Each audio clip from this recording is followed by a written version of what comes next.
The Two of Discs is called Change, and this card could be something like a depiction of the physical world that we live in, and a world of which when we examine it we find never rests, and so is indeed always in a position of change.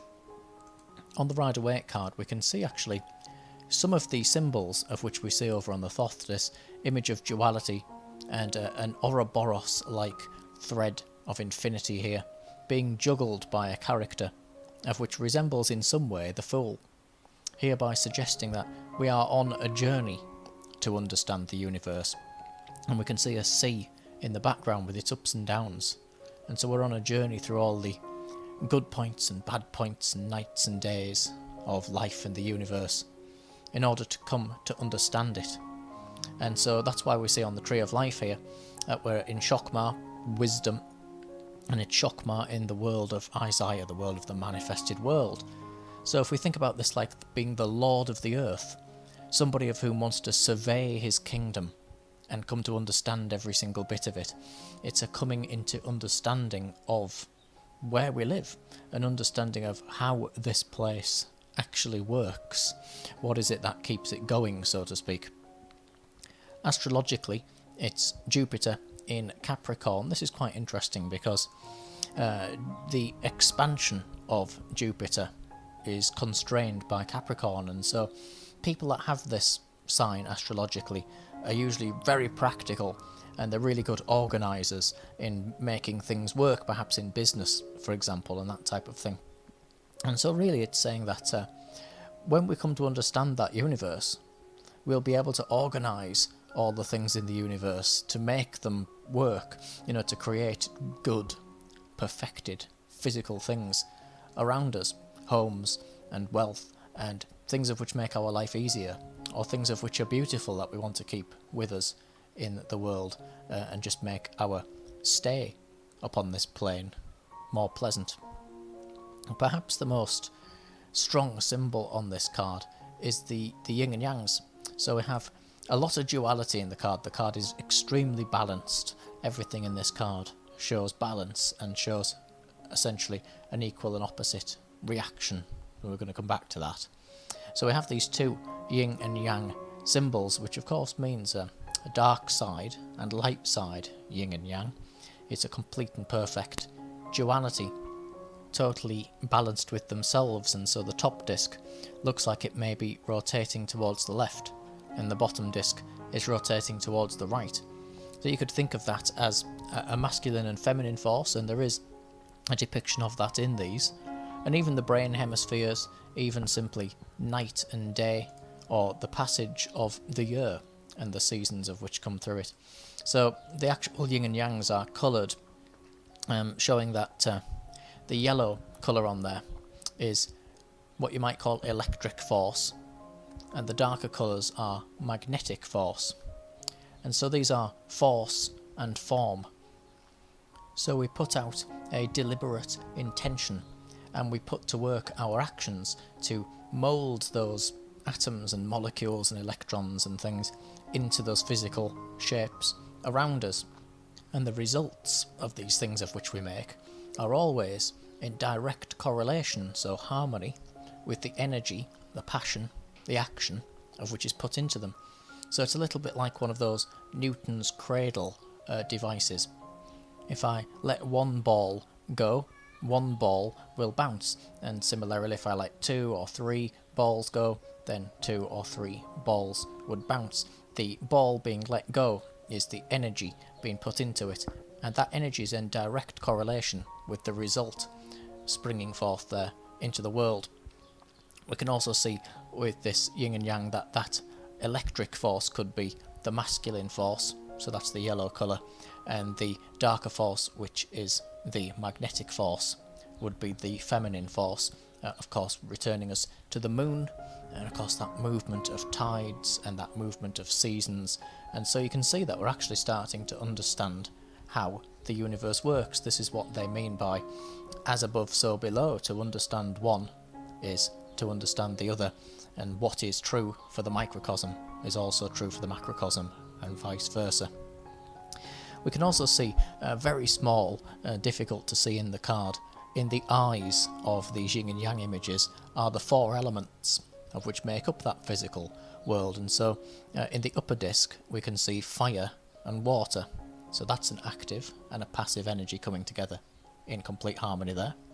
And therefore in the lower disc we see air and earth, again the active and the passive.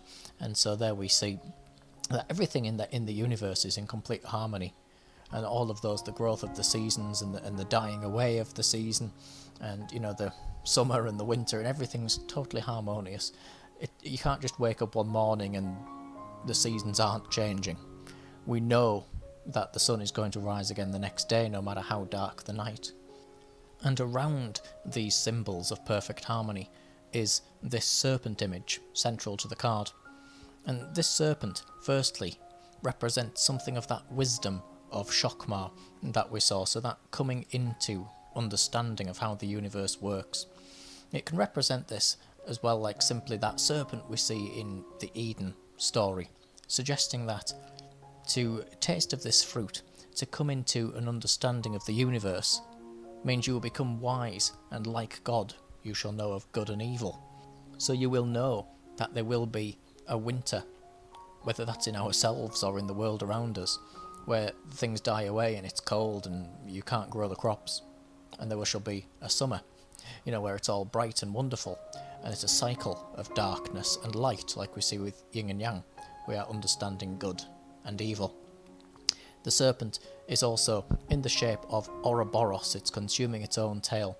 It's an infinity sign, and this basically shows that this change in the universe, these symbols of which it literally coils itself around, never end. And we understand therefore that we are living in a literal ocean of motion. Nothing ever rests, everything always changes. Everything around us that we see as being solid and having been there forever, even the mountains, in the huge great big rocks that form them, they're all moving, because they're all made out of these electrons and atoms and basically vibrations and frequencies. Our bodies are on the same frequencies as them, and so we interact with them in that physical way. We can knock against them and it would hurt, for example, that type of thing. But everything moves, nothing rests. Everything is a blueprint of form, of which has been formed in the human world by that coming together, that moment of harmony where the image in the mind is set through intention and will into actually giving birth to it into a physical form. And we see this as well, moving on with the card. On the snake are its spots, and its spots are octagonal, so they have 8 sides to them. Now this brings us to the 8th Sephiroth, of which is the splendour and glory of Hod. It's also ruled by Mercury, and here it represents intention and will. And so we're going to see the law of Thelema in this card. In form of a tarot card, this would be the Magician. This is our will, and we are circling around all these things in the universe on this serpent by the use of our will. And so we're not just going to sit here and, wait to die. We're going to go out into the world and make things happen, as we should be doing. And we do that via the use of our will.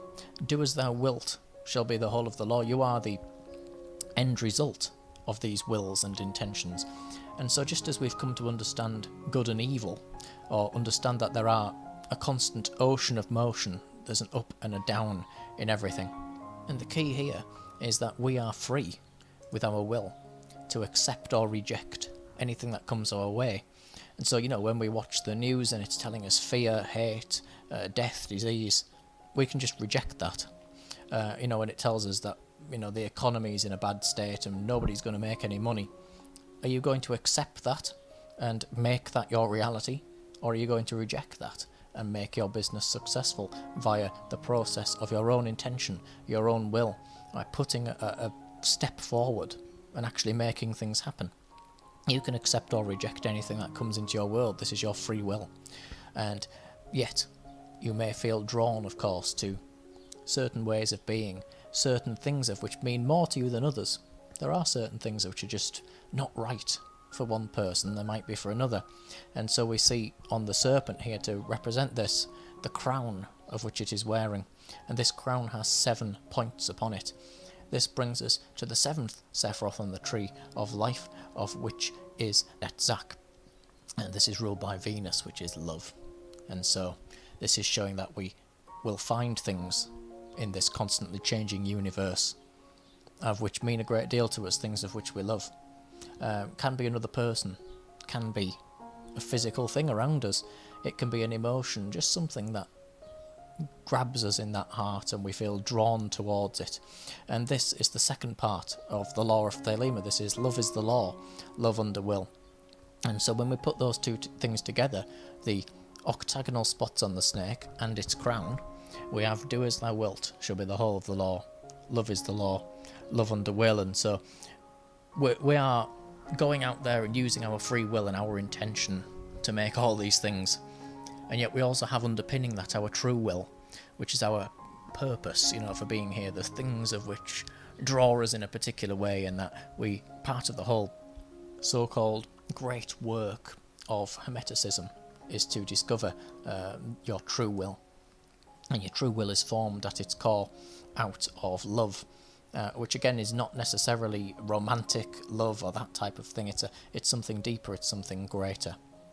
It's like we've seen this type of thing said before, it's not I love you because I find you attractive. It's I love you because you exist.